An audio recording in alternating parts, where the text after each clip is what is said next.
പാവം കുഞ്ഞ്, അവളെങ്കിലും ശാന്തമായി ഉറങ്ങട്ടെ. മാഗിയമ്മ എന്നെ ഇങ്ങനെ ശിക്ഷിക്കരുത്. എനിക്കുള്ള ശിക്ഷ വേഗം നടപ്പാക്കി തരണമേ എന്ന് ഞാൻ കർത്താവിനോട് യാചിക്കുകയായിരുന്നു. എല്ലാം അറിയാമായിരുന്നിട്ടും നമ്മളത് ബോധപൂർവ്വം ഒളിച്ചു വെച്ചു.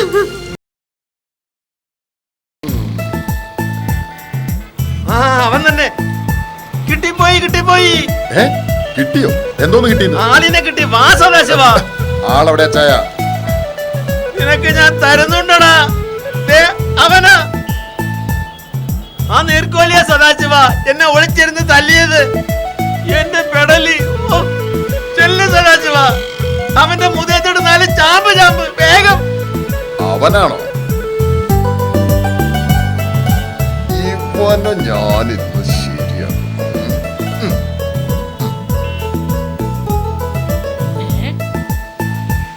തോമാച്ചായനാണല്ലോ അത്.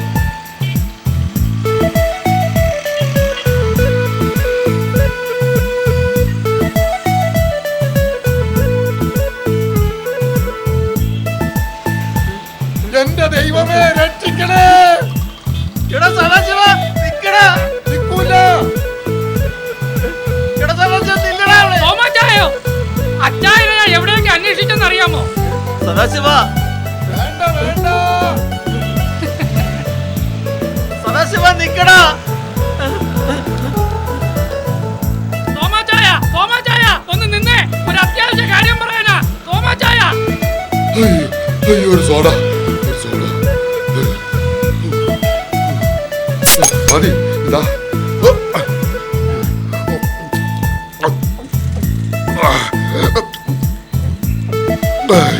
ഒരെണ്ണോട് വേണം.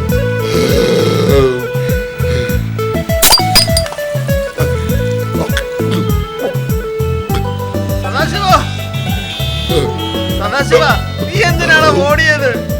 തോമാച്ചനായിരുന്നോ? അല്ലടാ, തോമാച്ചന്റെ പ്രേതം. എന്തിനാണ് ഓടിയത്? ആ വീലിപ്പോസിനെ കണ്ടുകൊണ്ടല്ലേ. ആ നീർക്കൊല്ലേ നീ എന്തിനാണ് പേടിക്കുന്നത്? അവനാ എന്റെ പടലിക്കിട്ട് താങ്ങിയത്. എന്തായാലും നീ ഓടിയത് പരമ നാണക്കേടായി പോയി. മുമ്പ് നിന്നെ പോലെ അവൻ എന്റെ ശിഷ്യനായിരുന്നടാവേ. എന്റെ പൊന്നു തോമാച്ച, അവൻ ആള് കൂടോത്രക്കാരനാ. നെഞ്ചും വിരിച്ചു നടന്ന എന്നെ ഈ വിധം ആക്കിയത് അവന്റെ കൈമന്ത്രമാ. അവനെ ദർശിക്കാൻ കൂടി കൊള്ളുകയില്ല. അവൻ നീർക്കോലി പോലെ ഇരുന്നാ മതി. ആള് ഭയങ്കര കുഴപ്പക്കാരനാ. അവനെ തല്ലാനാണെങ്കിൽ തോമാച്ചൻ വേറെ ആളെ നോക്ക്. ഫിലിപ്പോസ് വരുന്നുണ്ട്. അയ്യോ, പിന്നെ വന്നോ? നീ പിന്നെ വിളിച്ചോ? തോമാച്ചായ ഇതെന്തു പണിയാ തോമാച്ചായ? എന്തിനാ അച്ചായൻ എന്നെ കണ്ടപ്പോ ഓടിയത്? കൂടെ വന്നാൾ ഓടിയത് കൊണ്ട് ഞാനും ഓടി.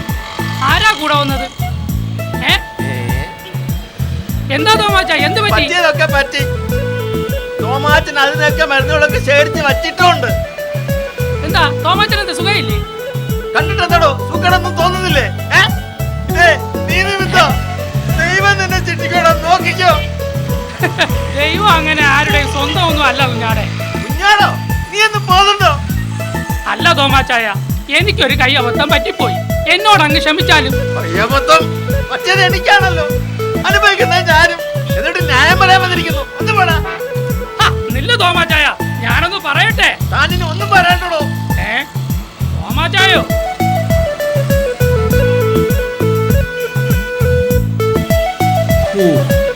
രക്ഷപ്പെട്ടു. അണ്ണാ ഒരു സോഡ.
ക്ലാര പ്രാർത്ഥിക്കുന്നില്ലേ?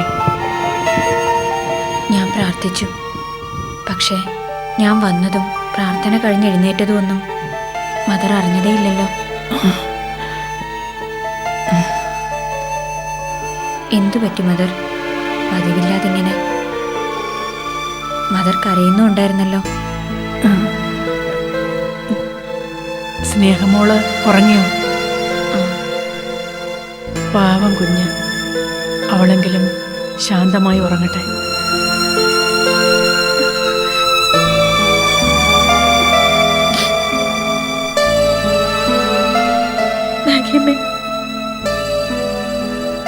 എന്നെ ഇങ്ങനെ ശിക്ഷിക്കരുത്.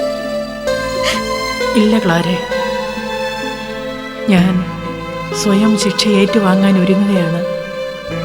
എനിക്കുള്ള ശിക്ഷ വേഗം നടപ്പാക്കി തരണമേ എന്ന് ഞാൻ കർത്താവിനോട് യാചിക്കുകയായിരുന്നു. എന്തിനാ മാഗിയമ്മ ഇങ്ങനൊക്കെ?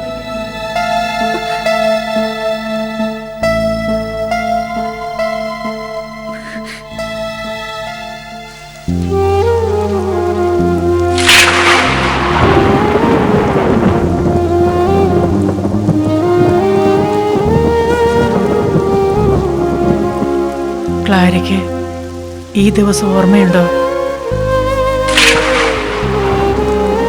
4 വർഷങ്ങൾക്ക് മുമ്പുള്ള ഇതേപോലൊരു തുലാമാസത്തിലെ ബുധനാഴ്ച രാത്രി. അന്ന് നമ്മൾ ചെന്നൈയിലെ മേരിമാത ഓർഫനേജിലായിരുന്നു. ആ മഴയുള്ള രാത്രി ഇതേപോലെ പ്രാർത്ഥന കഴിഞ്ഞ് വരാന്തയിലേക്ക് വരികയായിരുന്ന നമ്മുടെ മുന്നിലേക്ക് വാച്ചർ നിലവിളിച്ചുകൊണ്ട് ഓടിയെത്തി. അന്നാണ് രേണുകയെ നമ്മൾ ആദ്യമായി കാണുന്നത്. ആരോ കാറടിച്ചിട്ട് ഗുരുതരമായ പരിക്കുകളോടെ രേണുകയെ നമുക്ക് കിട്ടുമ്പോൾ അവൾ അന്ന് പൂർണ്ണ ഗർഭിണിയായിരുന്നു. ഒടുവിൽ ആശുപത്രിയിൽ അബോധാവസ്ഥയിലായിരുന്ന അവൾ പോലും അറിയാതെ ഒരു പെൺകുഞ്ഞിനെ പ്രസവിച്ചു. ആ കുഞ്ഞിനെ നമ്മളെ ഏൽപ്പിച്ചിട്ട് ഈ ലോകത്തോട് തന്നെ യാത്ര പറഞ്ഞ് അവൾ പോയി.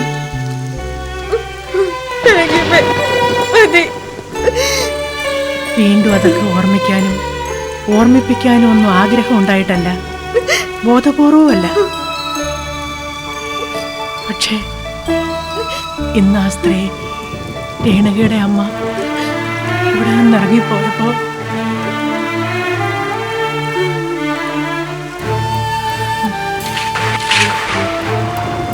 ഒന്ന് ഓർത്തു നോക്കൂ ക്ലാരെ. ദൈവത്തിന്റെ ചരടുവലികൾ പോലെയല്ലേ എല്ലാം സംഭവിച്ചത്. രേണുകയുടെ കുഞ്ഞ് തന്നെ തൻ്റെ മുത്തശ്ശി ഇവിടേക്ക് കൊണ്ടുവന്നു, അതും നമ്മുടെ അരികിലേക്ക് തന്നെ. എല്ലാം അറിയാമായിരുന്നിട്ടും നമ്മളത് ബോധപൂർവ്വം ഒളിച്ചു വെച്ചു. ജീവിതത്തിൽ ആദ്യമായി ഞാൻ എൻ്റെ ഈ മനസാക്ഷിയെ വഞ്ചിച്ചു. കർത്താവിനെ മാത്രം കുടിയിരുത്തിയിരുന്ന എൻ്റെ മനസ്സിൽ സാത്താന്റെ സ്പർശം ആദ്യമായി.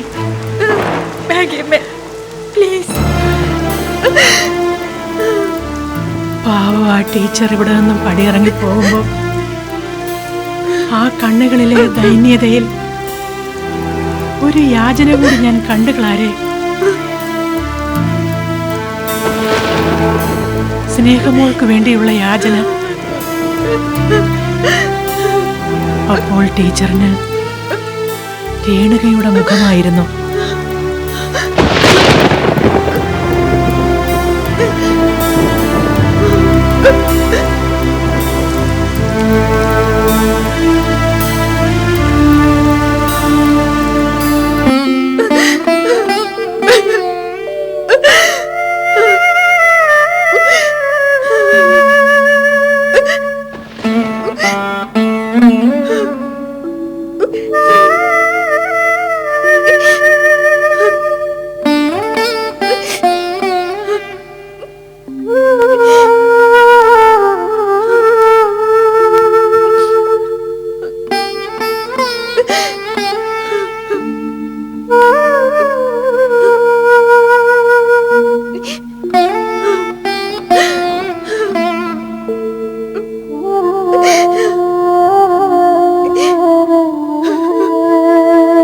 മലരെ,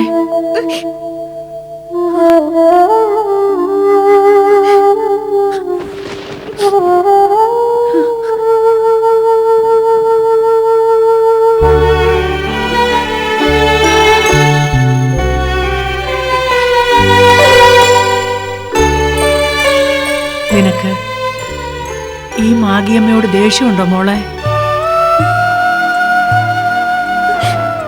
അങ്ങനെയൊക്കെ പറഞ്ഞതിന്